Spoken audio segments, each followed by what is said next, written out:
Então, o primeiro fator que tem que ser definido quando a gente fala de projeto de rede é definir o posicionamento dos APs, porque esse é um fator crítico para o funcionamento da rede, né? Porque, como a gente já viu lá nos outros capítulos, né, nós temos várias causas, né, de interferência na rede. Então, eu tenho as paredes, eu tenho divisórias, eu tenho todo o ambiente de propagação do sinal que tem que ser analisado para definir quais são as áreas que eu tenho que cobrir, né, e aonde eu vou posicionar esses APs. Então é necessário fazer o levantamento dessa área de cobertura. Como que a gente pode fazer isso, né? Quando a gente está na fase de projeto, e eventualmente até o próprio projeto do imóvel, que ainda não está construído, nós temos que fazer isso a partir da informação de projeto, que são as plantas do imóvel.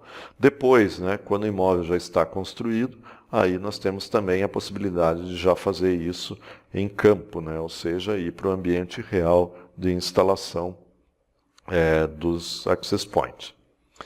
Então, nós temos aqui o primeiro conceito de Site Survey, que é chamado Site Survey preditivo, né? Ou seja, eu tendo aqui o projeto do ambiente, né, a implantação aqui, o projeto arquitetônico do ambiente, né, eu vou analisar onde estão as áreas que eu tenho que cobrir com a rede wireless.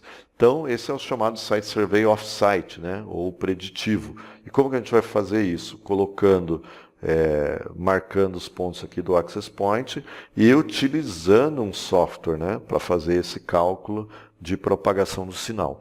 Né? Então, tem diversos softwares para fazer esse Site Survey, né, que vão me ajudar nessa tarefa. Então, por exemplo, né, eu posso utilizar um Site Survey de fabricante. Né? Então, alguns fabricantes disponibilizam o software para que eu faça e elabore esse projeto. Né? Nesse caso, né, se é de um fabricante específico, normalmente ele já traz, inclusive, o próprio modelo dos equipamentos. Então, senão eu vou ter que configurar manualmente qual é a potência do sinal, qual é a faixa de frequência, qual, né, é o padrão que ele está utilizando, né, 802.11 A, B, G, N, né, para que e definindo canalização. Então, eu posso ajustar tudo isso manualmente ou deixar com que o software, né, de um fabricante faça isso já de maneira automatizada. E, eventualmente, mesmo sendo software de fabricante, né, em alguns casos são softwares licenciados, né, ou seja, são softwares que eu vou ter que adquirir uma licença. Assim como os softwares para site survey, né, genéricos aí que atendem qualquer tipo de equipamento também, normalmente são softwares que eu tenho que pagar por essa licença, eu tenho que adquirir uma licença de uso da ferramenta. Então, o ponto de partida do nosso projeto vai ser o posicionamento dos APs. Né? E quantos APs eu vou utilizar? Então, a questão de quantidade está associada com a densidade de usuários. Então, se eu tenho aqui uma distribuição de usuários e eu tenho aqui nesse exemplo aqui, para cada 10, 15 usuários eu quero colocar um AP, né, para ter um desempenho melhor, então nesse cenário aqui eu teria aqui que colocar 6 access points. Mas se eu quero, a densidade é pequena, tenho poucos usuários e as paredes aqui não são, né, um obstáculo, ou não tem uma estrutura que vá atenuar demais o sinal, então eventualmente eu poderia com 3 access points cobrir a mesma área. Então tudo isso depende muito da densidade de usuários, né? Quantos usuários e qual é o perfil de tráfego que eu tenho desses usuários. Então, se são usuários que vão utilizar só a rede Wi-Fi e trafegar uma grande quantidade de dados, se eu pensar lá no padrão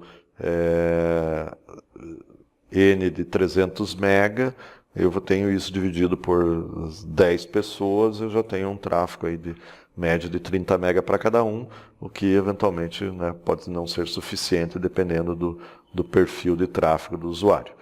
Considerando que na rede cabeada, hoje nós temos no mínimo 100 megabits para cada usuário.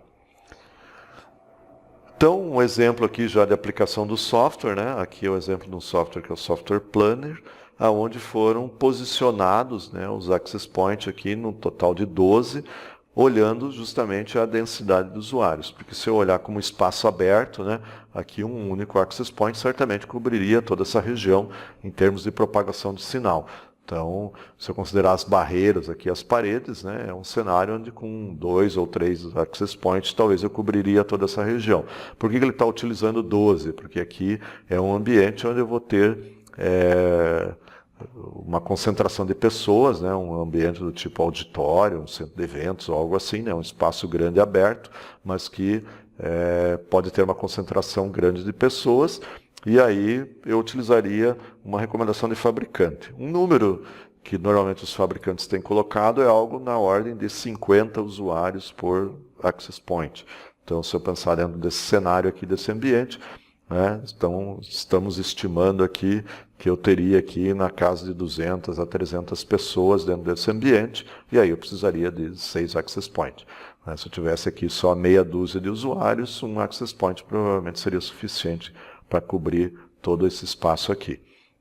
Então, esse é sempre o ponto de partida, né? Então, no software eu vou posicionar os access points com o ponto, né, que se julga ser o mais apropriado para instalação desses equipamentos. Depois, um primeiro relatório aqui, um primeiro resultado aqui do uso do software é a medição do throughput, né? Ou seja, ele está me dando aqui qual é a capacidade, né, que eu vou ter de transmissão de sinal. Então, dentro das áreas aqui de interesse de cobertura, né, eu consigo ter o desempenho máximo, né? Em todo o ambiente, né, eu tenho todo ele aqui na cor verde, né? Então, onde eu vou ter um pouco mais de perda de sinal, né, de capacidade de desempenho, já é nesse ambiente aqui, praticamente saindo para fora aqui dessa construção. Então, um primeiro relatório possível aqui, né, desse software é ele me mostrar aqui qual é o throughput da rede para esse ambiente. Uma outra medição, né, uma outra estimativa aqui, porque aqui a gente está só usando o software, né, fazendo o Site Survey fora do ambiente, né, off-site, não dentro do ambiente real, né, vai me indicar que o meu nível de sinal, agora em dBms, né, o nível de potência estimado aqui como sendo recebido em todo o ambiente, é todo ele maior que 45 dBs, então dBms. Ou seja, com isso eu garanto que qualquer dispositivo, né, seja um dispositivo móvel, celular, com uma baixa capacidade de recepção, vai conseguir se conectar à rede. Né? Normalmente um parâmetro usual aqui, né, de rede desse software aqui, dessa escala, né, seria aqui até essa transição aqui do verde para o amarelo, né, até esse nível de cor aqui, seria uma região que eu tenho também uma conexão bastante eficiente, né? Só quando eu realmente chego aqui próximo ali dos 70 dBs, menos 70 dBs, é que alguns equipamentos já não vão conseguir se conectar mais a essa rede. Outra medição que é feita também é a relação sinal-ruído, né? Ou seja, estimar em relação ao nível de sinal qual é o nível de ruído que eu tenho dentro desse ambiente. Então, nesse caso aqui, desse estudo, também ele está apontando aqui que eu tenho uma boa cobertura, né? O nível de sinal é muito maior do que o ruído aqui em todo o ambiente.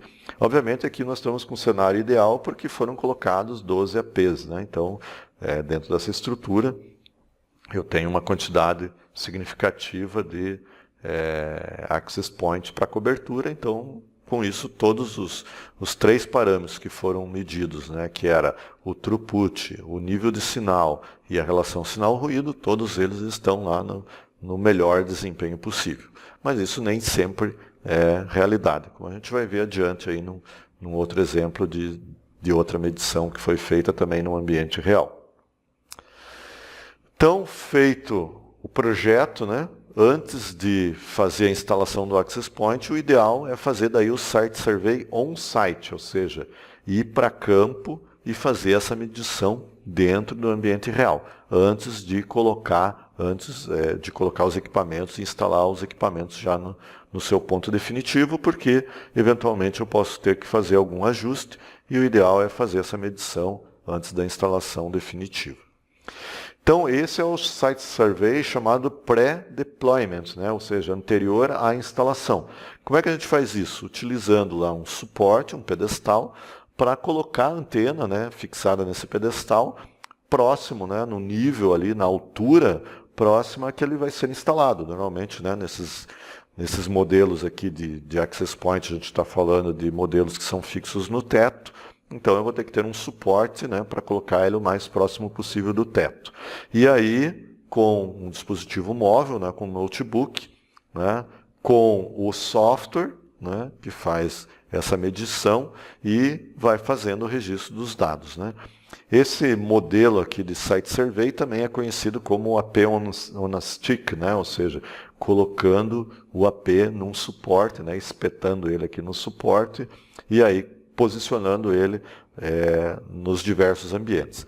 Então, se a gente, voltando aqui, considerar esse ambiente de exemplo, né, então eu colocaria ele aqui no meio da sala com o suporte e aí eu faço, né, o deslocamento lá com o notebook, vou me deslocando dentro da sala e registrando com o software, né, quais são os níveis de sinal que eu tenho em todos os ambientes da sala. Aí, feita a medição dessa região, que é o que vai atender esse access point, por exemplo, eu poderia ainda me deslocar e sair aqui para esse outro espaço, né, para poder ver qual é o nível de sinal desse access point que ainda vai ser percebido nessa área. Aí eu pego aquela estrutura, me desloco para o outro ponto. Então eu levo o access point para cá, faço a medição nessa região aqui. Eventualmente poderia até avaliar nessa sala intermediária, né, qual é o nível de cobertura desse access point. Porque daí na terceira etapa eu vou deslocar o access point desse ponto aqui, levar ele para essa sala e fazer também a medição, sempre fazendo esse percurso de deslocamento, né? Eu tenho que ter a mobilidade aqui do equipamento para ir fazendo a medição dentro dos ambientes. E aí, feita a instalação de todos os access points, o recomendável é fazer um novo site survey. Por quê? Porque agora podem surgir interferências de canalização entre eles. Né? Como no pré-deployment, né, foi feito o site survey com apenas um access point, né? Agora eu teria todos eles instalados. Então, aí eu faria o que a gente chama de post, né, deployment, ou seja, a validação do meu projeto. Então, voltando ao nosso exemplo aqui, quando eu faço o pré-deployment, eu vou ter um AP, posiciono ele uma vez, né, em cada um desses pontos e faço a medição daquela região. O pós-deployment, né, a validação da rede, aí sim, eu tenho 6 access points já instalados, fixados lá no seu ponto definitivo, e aí de novo eu saio percorrendo todo o ambiente com o software lá instalado no notebook e registrando todos os níveis de sinal que eu vou medir dentro do ambiente. Então aqui a gente tem um exemplo, né, desse site survey feito de um ambiente já instalado. Então aqui eu tenho um AP1, AP2, AP3 e AP4 e aqui é o nível de sinal.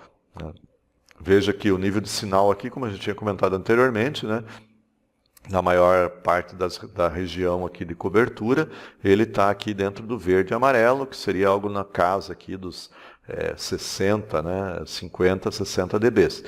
Onde seria um ponto crítico é quando eu já entro aqui nessa cor aqui do laranjado tendendo para o vermelho. Então, e como que foi feita essa medição, né? Aqui está o caminho que foi seguido, né? Então, a partir desse ponto inicial, ele disparou o processo de medição do software e aí ele foi se deslocando fisicamente, né, com o notebook, percorrendo esse caminho aqui, né? Aí saiu, entrou na outra sala, percorreu lá o canto da sala, saiu, entrou aqui numa terceira sala, depois entrou na última sala e depois mediu naquele último ambiente lá. Né? Então, e aqui ele terminou a medição. Aí, baseado na planta aqui, né, o nosso software estimou, né, essas outras regiões aqui, indicando, né, que aqui eu teria uma região de baixa cobertura. Então, nesse cenário aqui, usando esse relatório como base, né, de projeto, né, ficaria evidente que eu tenho que colocar um novo access point para cobrir essa região aqui. Então, para fazer esse novo site survey, eu poderia fazer aquele site survey pré-deployment, simplesmente colocando a antena aqui e medindo essa região, né, fazendo um site survey dessa região para ver se ele vai dar a cobertura desejada, e depois de instalado definitivamente, faria todo o processo novamente para ter a documentação completa dessa rede. Então aqui nós temos um outro exemplo onde fica evidente, né, a falha de cobertura, né? Então, obviamente aqui, né, eu tenho um pavimento aqui longo aqui de 47 metros com um único access point. Tá? E aqui tem várias divisórias, aqui várias salas, né? Então o nível de sinal, né, até mais ou menos aqui a metade desse pavimento estaria ainda, seria suficiente para a conexão dos dispositivos móveis, né? A partir daqui, já nessa região aqui, provavelmente eu teria falha de cobertura, né? Então, nesse caso fica evidente que eu tenho que instalar pelo menos mais, né, um access point nessa outra região. E aí como que eu vou utilizar a ferramenta? Da mesma maneira, né? Eu posso fazer tanto simplesmente com o software, né, colocando ele aqui via software e pedindo para o software estimar aqui qual vai ser a propagação do sinal, ou fazendo aquele pré-deployment, né, levando o meu suporte lá com o access point nesse ambiente e fazendo as medições, ou fazendo a instalação definitiva e aí já gerando o meu site survey final da instalação de toda a rede, né, com todos os pontos aí de cobertura. Então, além do nível de sinal, né, não é só o nível de sinal que garante o funcionamento da rede, né? Eu tenho que verificar a questão da canalização da rede, né, ou seja, como que estão distribuídos os canais. Então, normalmente o software ele vai me mostrar, ele vai gerar um relatório indicando quais são os canais, né? Então, naquele mesmo desenho ele mostra a canalização até onde vai. Outra ferramenta, né, outra medição, outro resultado das medidas também é o nível de ruído. Até a gente viu lá já um gráfico que era o sinal ruído, né? Então eu tenho que avaliar o ruído. E uma outra medição que é feita também no Site Survey é a quantidade de dispositivos que eu consigo perceber em cada ponto. Ou seja, quantos access points o meu cliente vai escutar naquele ambiente. Então, o ideal é que ele escute ali 1 ou 2 access points, né, para poder até ter o home, né, para poder ter o deslocamento, mas não muito mais do que isso. Então, normalmente, esse é o tipo do relatório onde eu vou definir qual é o nível de potência que eu vou considerar. Então, como a gente já viu ali, algo em torno de menos 80 dBs, né, dBms, já seria um valor muito baixo de potência. Então, por mais que ele escute um outro access point que está em outro andar, né, ele ainda assim não vai se conectar a ele porque o nível de potência é muito baixo. E aí isso também vai aparecer eventualmente, se o nível de potência for muito alto, ele vai acusar isso no nível de ruído, né? Então, um relatório do ruído da rede provavelmente vai acusar tanto problemas de canalização quanto APs muito próximos, com potência muito elevada, que vão estar interferindo e gerando ruído, né, na área de cobertura de outros APs. Então, essas ferramentas de Site Survey elas são essenciais para fazer o diagnóstico da rede, né? Senão, eu posso ter uma falha de cobertura, o que é mais fácil de identificar, porque aí o dispositivo não se conecta, mas o que normalmente acontece é um baixo desempenho da rede. Então eu tenho nível de potência, tenho nível de sinal, mas a rede não funciona adequadamente, porque aí é o nível do ruído que está muito maior do que o nível do sinal. Eu tenho uma interferência muito grande entre as antenas. E aí, nesse caso, eu teria que fazer um ajuste da canalização, um ajuste de potência. Em muitos casos, o excesso de potência, né, acaba prejudicando o desempenho da rede. Né? Então, eu teria que adequar o nível de potência dos APs para garantir o roaming, mas para evitar que eu tenha mais interferência do que sinal dentro da minha rede. Então, as ferramentas de Site Survey são essenciais para a operação da rede depois e garantir o correto funcionamento. Então é isso aí, se você gostou desse vídeo, não esquece de dar um gostei, eu curti, dar um like e também, se você estiver aqui no YouTube, não esquece de assinar o nosso canal. Em algum lugar aqui tem uma logo da DLTech, onde você pode clicar em cima e assinar o canal. Aí você vai virar um subscriber, um assinante do canal, e sempre que tiver uma novidade, você vai receber um aviso e vai poder assistir. Se você está no Facebook, em cima do vídeo vai ter a nossa fanpage, o link da página oficial da DLTech no Facebook. Clica lá, curta a nossa fanpage, que ela também é atualizada sempre com os novos conteúdos bem legais e você vai poder também ser avisado por lá quando a gente lançar alguma novidade. Então é isso aí, pessoal, um grande abraço e a gente se vê num próximo vídeo. Até mais!